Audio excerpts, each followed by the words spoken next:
Trump pushes for nationalized elections. President Donald Trump has intensified his push for Republicans to nationalize U.S. elections, sparking widespread debate, criticism, and constitutional concerns as the 2026 midterms approach. His comments first made public on February 2nd, 2026, during an appearance on the Dan Bongino podcast, hosted by former FBI Deputy Director who recently left the Bureau, has been reiterated and expanded upon in subsequent statements. Key statements from Trump. In the podcast interview aired February 2nd, 2026, Trump stated, "The Republicans should say, we want to take over. We should take over the voting in at least many 15 places. The Republicans ought to nationalize the voting." He linked this to a long-standing unsubstantiated claims of fraud in the Democrat-leaning cities and states, e.g. Philadelphia, Detroit, Atlanta, alleging crooked vote counting and non-citizen voting, claims repeatedly debunked by courts, election officials, and experts as having no material impacts on outcomes. The next day, February 3rd, 2026, Trump doubled down during the Oval Office remarks, saying the federal government should get involved. If states cannot run elections honestly or properly, he described some states as agents of the federal government and suggested federal oversight where corruption is alleged. White House Press Secretary Caroline Leavitt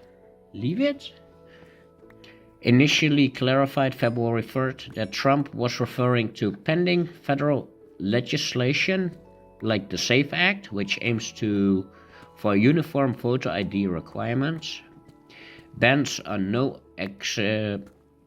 excuse mail-in voting, and restrictions on ballot harvesting. However, Trump quickly overrode this by reiterating his call for more direct federal control. Constitutional and legal context.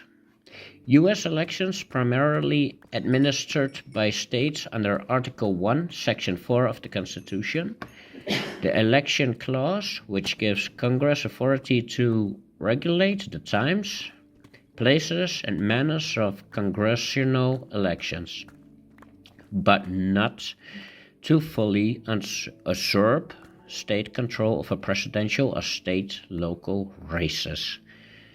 Nationalizing elections would require major legislative change, likely facing filibuster in the Senate or constitutional amendments. And experts describe full federal takeover as super illegal and chillingly unconstitutional without such reforms. Congress can set baseline standards, e.g. via the National Voter Registration Act or Help America Vote Act, but states retain core authority over voter rolls, polling places, and counting. Trump's proposal goes beyond existing federal rules, raising alarms about potential interference in the decentralized system. Reactions. Republican side, bipartisan pushback emerged. Senator Rand Paul, R-KY, I don't know what that means, said, "That's not what the Constitution says." Senator John Thune, Senator Minority Whip, rejected it as unconstitutional. Senator Ron Johnson, R-WI, disagreed during a town hall. Some GOP figures distanced themselves, viewing it as a fringe idea. Democratic side, Sharp condemnations with figures like Senator Chuck Schumer, calling it an attack on democracy and an effort to interfere in midterms. Michigan Governor Gretchen Whitmer vowed resistance, stated any federal takeover would violate constitutional voting rights. Election officials, state administrators expressed alarm fearing erosion of independence and trust. Arizona's Secretary of State called for resistance, labeling it as a threat.